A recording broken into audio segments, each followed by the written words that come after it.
Jean-Philippe Rameau foi o compositor do período barroco. Ele nasceu no dia 25 de setembro de 1683, em Dijon, uma capital da região de Borgonha, que fica no leste da França, e morreu no dia 12 de setembro de 1764, aos 80 anos. Foi filho de um organista na Catedral de Dijon, que foi o Jean Rameau, e sua mãe, Claudine de Martinerco, que era filha de um notário da pequena nobreza. O notário é quem fica responsável, é a pessoa autorizada, na verdade, a praticar atos na área jurídica. O casal teve 11 filhos ao total, do qual o Rameau foi o sétimo. E ele aprendeu música com seu pai muito cedo.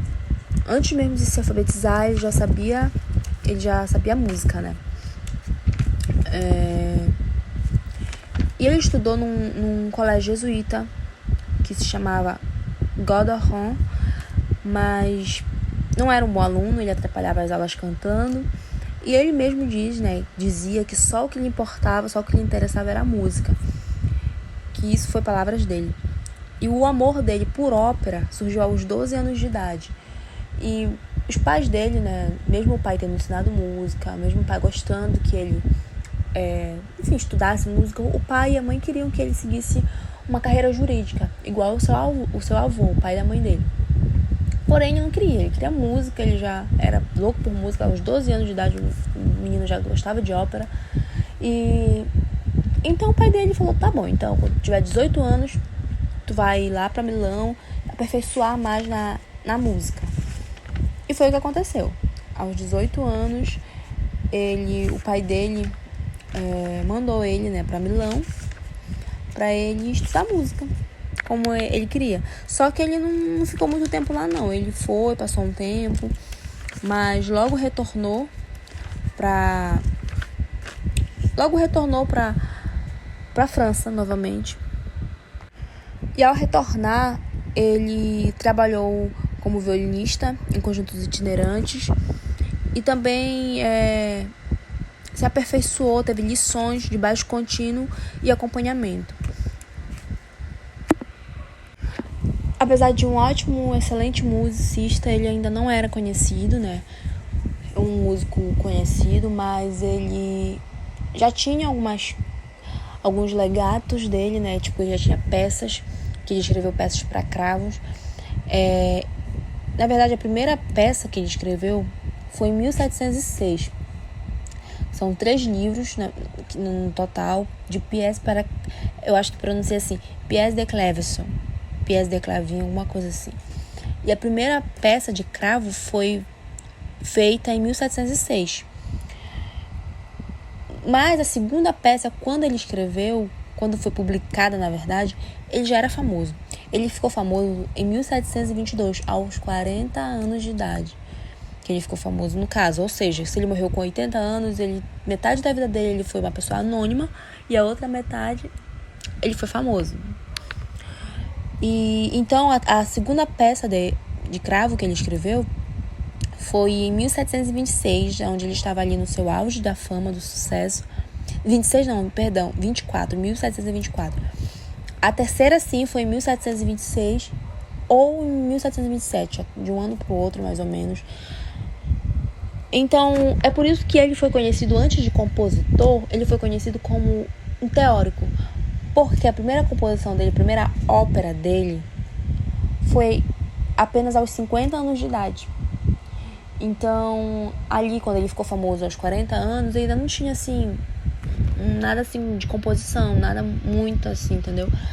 Apenas aos 50 anos ele teve a primeira ópera dele, que se chamou, eu não sei se eu vou saber pronunciar, Ópera Hippolyte Aricelli, enfim, eu não sei falar esse nome. Mas o Rameau não foi apenas um dos compositores franceses mais importantes do século XVIII, como também influenciou a teoria musical. O estilo de composição lírica dele pôs fim a um reinado póstumo do Jean Lully, eu acho que é Jean-Baptiste Lully, alguma coisa assim. Vou chamar só de Lully aqui, que é mais fácil. O Lully, ele foi um compositor italiano, naturalizado francês, e ele dominou ali a França, né, com suas óperas por meio século, só isso. Então, o Rameau veio com a sua ópera, a sua primeira ópera, aos seus 50 anos. Depois que o Lully já estava morto, né, ele veio e meio que dominou. Ele tirou ali a coroa ali do Lully e botou nele. E com isso causou algumas rixas ali na França. Porque é aquela questão, assim, de fã. Tinha o pessoal que eram os seguidores do Lully, mesmo o Lully morto, eles acreditavam no que o Lully pregava. E os seguidores atuais ali do Rameau. O Lully, ele tinha fundado meio que uma tradição dominante no panorama operístico francês. Então, tipo, um cara ali que era italiano, mas foi naturalizado da França, ele decretou ali uma tradição na França para óperas, né, ali no ramo da ópera. E aquilo foi feito por meio século. Então, é difícil, né, uma coisa que tá ali por anos e anos e anos, sendo ouvido e a gente achando que é o certo. E do nada, meio século, do nada vem um outro cara doidão e muda tudo. Não, faço assim, desse jeito. E tem uns que aplaudem, tem outros que não. E foi o que aconteceu. Criou ali um desentendimento por essa questão. Porque o brilhante aparecimento de Rameau ameaçava derrubar essa questão que o Lully tinha pregado durante a sua vida ali na ópera, né, no ramo da ópera. E de um lado havia quem louvasse sua originalidade e a riqueza de suas ideias musicais, e de outro lado colocaram os tradicionalistas, né, do Lully, para que eles falavam assim que as inovações harmônicas do Rameau eram meio dissonantes. Então eles não concordavam. E os dois partidos, é até engraçado falar essa questão de partidos, mas realmente era visto como partidos, porque os dois partidos, lá do Lully, lá do Rameau, eles ficaram ali nessa treta ali deles por uma década. Então foram 10 anos ali. E como eles se manifestavam? Eles se manifestavam através de panfletos, botavam ali nos portes, ali nas paredes, nos estabelecimentos, nas casas. Eles iam colocando panfleto atacando o Lully, panfleto atacando o Rameau, panfleto glorificando um, glorificando o outro.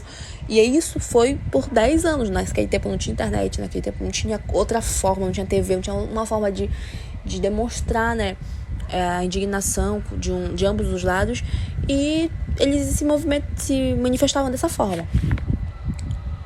E permaneceu isso por 10 anos, como eu falei, uma década. Mas, entretanto, Rameau, ele havia conhecido um rico banqueiro que foi o Alexandre de la Popliner, uma coisa assim, que se tornaria o seu protetor até 1753. Então isso foi meio que deu assim um gás a mais pro Rameau, porque apesar de estar tendo aquela treta ali, ele tava na treta assim, por conta do que ele tinha escrito, né, pela sua ópera, pelas suas obras. Mas assim, ele não se manifestava, ele não falava, ele sempre foi um cara muito reservado, ele nunca se meteu assim em confusão diretamente, né, só indiretamente. Mas ele tinha um protetor dele que tinha nome ali na França, né, como eu falei, o Alexandre de la Popliner. E a amante de Alexandre, a Thérèse, não sei falar esse nome, Thérèse la Raiz, uma coisa assim, mais tarde foi a esposa dele, do Alexandre. Foi aluna do Rameau e grande admiradora de sua música.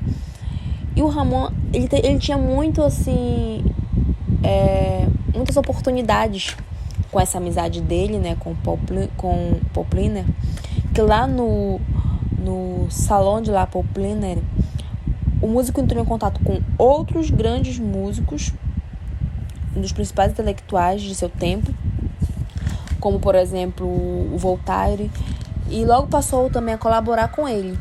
O primeiro projeto conjunto deles, a tragédia lírica Samson, eu acho, foi abandonada por causa de seu tema religioso, prevendo-se a censura das autoridades. Então não durou muito aí. E na mesma época, Rameau introduziu seu estilo no gênero mais leve da ópera balé, entrando com Les Anges Galantes, eu acho que é isso também que se fala, que teve grande sucesso.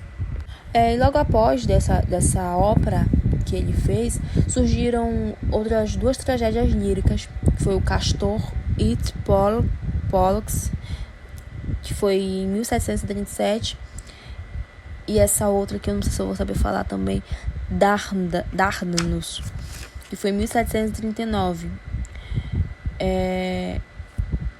E todos esses trabalhos estão entre os seus melhores. Contudo, teve um tempo, depois disso tudo, que o compositor ele não apresentou mais nada novo ao longo de 6 anos e assim, ninguém entende, ninguém até hoje sabe esse silêncio todo por 6 anos sem compor, sem nada. E ele retornou apenas em 1745, quando ele recebeu também importantes encomendas da corte para celebrar a vitória francesa na Batalha de Fontenoy e o casamento também de Delfim Luiz com a infanta espanhola Maria Teresa. Eu não acho que eu não citei aqui, ele casou, ele teve uma esposa apenas, não teve várias, teve uma. Teve 4 filhos, 2 meninos e 2 meninas. E no final da vida do Rameau, ele morava com a esposa e mais 2 de seus filhos, de seus 4 filhos, né? Mais 2 dos seus 4. E conta-se, né, que todos os dias o Rameau, ele faz um passeio solitário e pensativo. E nesses passeios ele acabava encontrando, assim, ocasionalmente, um jovem escritor Chabannon, que registrou algumas palavras do mestre. Uma dessas palavras eu vou ler aqui 2 palavras, na verdade, que ele registrou, né, e escreveu depois, deixou escrito ali. Dia após dia, desenvolvo um gosto mais apurado, mas já não possuo gênio. Palavras de Rameau. E a outra frase foi: a imaginação fugiu de minha velha mente. Não é avisado com esta idade praticar uma arte que é toda imaginação. Ou seja, aí deu para perceber nessas duas falas, né, do Rameau no final de sua vida, que ele lamentava muito que a velhice chegou, ele lamentava muito por não conseguir mais compor, como ele fala aqui nessa segunda frase, praticar uma arte que é toda imaginação. A arte é a imaginação. Ele já não tinha mais essa imaginação para compor, ele já não conseguia mais compor. E ele fala também na primeira, que é uma coisa muito forte no final, que ele fala que ele já não possui mais gênio, mas já não possui gênio. Então, tipo assim, ele foi um grande gênio da sua época. E naquele final de vida, ele mesmo disse: eu já não possuo mais esse gênio todo, já não sou mais um gênio. E, nossa, para o escritor ali que estava junto com ele ouvir essas palavras do mestre, né? Deve ter sido, assim, uma coisa linda, arrepiante ao mesmo tempo e triste também, né? O Rameau faleceu no dia 12 de setembro de 1764, cometido por uma febre. Foi sepultado na igreja de Santo Eustáquio, em Paris, no dia seguinte. O seu funeral foi magnificante e homenagens lhe foram prestadas em muitas cidades francesas. Ele foi, assim, muito importante na sua época, que, assim, é difícil achar, assim, alguém que não gostasse dele daquela época. Claro, teve, como eu falei, os seguidores do Lully, teve aquela questão, assim, mas alguém que não gostasse dele de forma pessoal, Eu li algumas coisas sobre ele e não encontrei absolutamente nada. Nada assim direto com ele, né? Sempre assim com o que ele escrevia ou com alguma coisa assim por alto, mas nada assim. Tanto que tiveram muitas homenagens no seu funeral. E assim, ele foi muito querido por todos. E no funeral dele, né, o escritor Champagnat, ele escreveu, deixou registrado ali também a sua despedida pro Ramon, escreveu uma despedida, um breve texto ali para ele, que eu vou ler agora no final. A natureza, tão sábia e tão justa para com todos os homens por igual, que não lhes dá sequer o direito de qualquer um invejar a seu semelhante. Produz às vezes homens de um talento e de um gênio tão excepcional, que a sua existência é a marca visível de uma especial predileção. Assim foi o artista célebre que a França perdeu. Assim foi o senhor Ramon.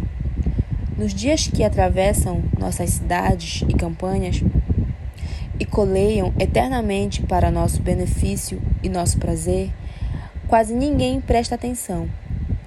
Mas se algum poder de repente fechasse suas fontes e secasse seus leitos e os tirasse de suas praias, atordoados e sofrendo, clamaríamos ao céu o socorro de suas águas benfazejas, com saudade de todos os bens que elas nos proporcionaram.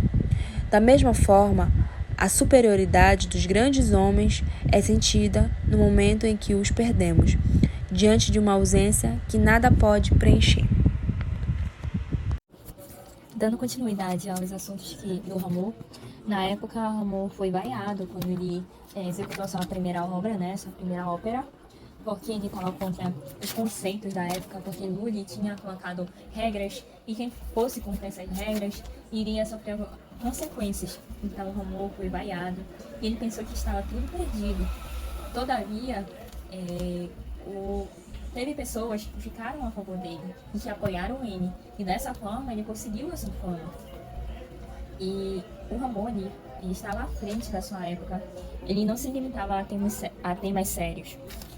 E as pessoas não entendiam a proposta de Rameau, porque havia muitas notas, muitos acompanhamentos, muitas vozes, muito refrão.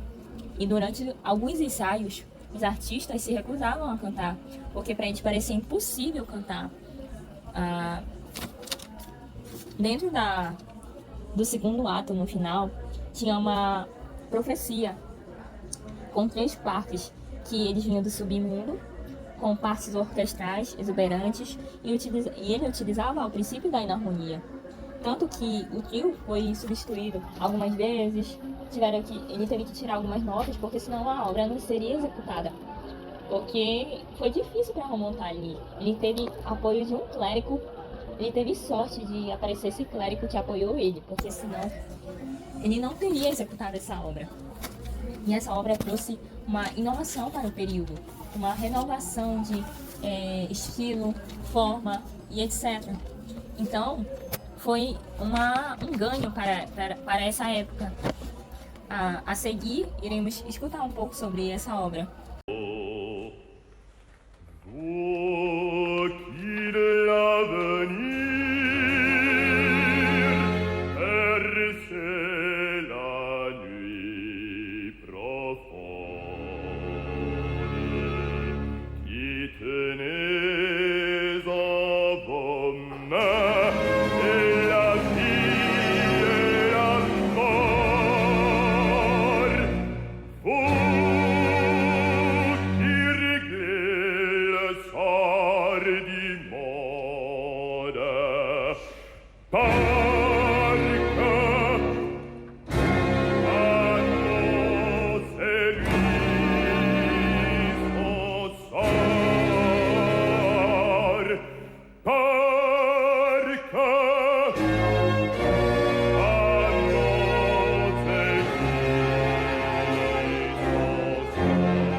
Na época da sua fama, ele conheceu alguns artistas e compositores que eles se encontravam em uma sala, eles bebiam, eles conversavam, eles riam e também realizavam alguns jogos intelectuais para mostrar a dominação de suas técnicas por meio do cânone.